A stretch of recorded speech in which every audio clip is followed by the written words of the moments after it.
ഈ വീഡിയോയിൽ നമ്മൾ പ്രതിപാദിക്കുന്നത് ഒരു ഡെസ്ക്ടോപ്പ് കമ്പ്യൂട്ടർ അസംബ്ലി ചെയ്യുന്ന രൂപമാണ്. അതായത് സാധനങ്ങൾ സെപ്പറേറ്റ് മദർ ബോർഡും മറ്റുള്ള കാര്യങ്ങളൊക്കെ സെപ്പറേറ്റ് വാങ്ങി നമുക്ക് അസംബ്ലി ചെയ്ത് ഒരുമിച്ച് കൂട്ടി ഒരു കിടിലൻ കമ്പ്യൂട്ടർ ഒരു 15,000 രൂപയ്ക്ക് അത്യാവശ്യം നല്ല ഫുൾ സെറ്റോട് കൂടിയിട്ടുള്ള മോണിറ്ററും കീബോർഡൊക്കെ കൂടി 15,000 രൂപയ്ക്ക് ഒരു കിടിലൻ കമ്പ്യൂട്ടർ എങ്ങനെ നമുക്ക് അസംബ്ലി ചെയ്തെടുക്കാം എന്നുള്ളൊരു വീഡിയോ ആണ്. ഇതിൻ്റെ പ്രധാന വീഡിയോ ചാനലിൽ കിടപ്പുണ്ട്.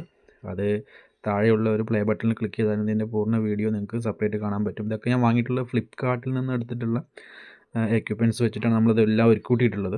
അപ്പോൾ അതിൻ്റെ ലിങ്കും പർച്ചേസ് ചെയ്യേണ്ട ലിങ്കും ഈ വീഡിയോയിലും അതുപോലെ തന്നെ മെയിൻ വീഡിയോയിലൊക്കെ ഞാൻ ഉൾപ്പെടുത്തിയിട്ടുണ്ട്. നമുക്ക് അതിൽ നിങ്ങൾക്ക് പർച്ചേസ് ചെയ്യാനും ഇതേപോലെ ഒരു കമ്പ്യൂട്ടർ രൂപീകരിക്കാനും നിങ്ങൾക്ക് സാധിക്കും. അപ്പോൾ അതിനെ പറ്റിയുള്ളൊരു വീഡിയോ ആണ്. അപ്പോൾ നമ്മൾ വാങ്ങുമ്പോൾ ശ്രദ്ധിക്കേണ്ട കാര്യങ്ങളും ഓരോ സാധനങ്ങളും ഒരുക്കൂട്ടി അത് കണക്ഷൻ ചെയ്യുന്നതും അതിൻ്റെ സോഫ്റ്റ്വെയർ OS ഇൻസ്റ്റാൾ ചെയ്യുമ്പോഴും ഒക്കെ ചെയ്യേണ്ട കാര്യങ്ങളൊക്കെയാണ് ഞാൻ ഈ വീഡിയോയിൽ പ്രധാനമായിട്ടും പ്രതിപാദിക്കുന്നത്. അപ്പോൾ നിങ്ങളെല്ലാവരും പ്ലേ ബട്ടൺ നക്കി വീഡിയോ വാച്ച് ചെയ്യുക.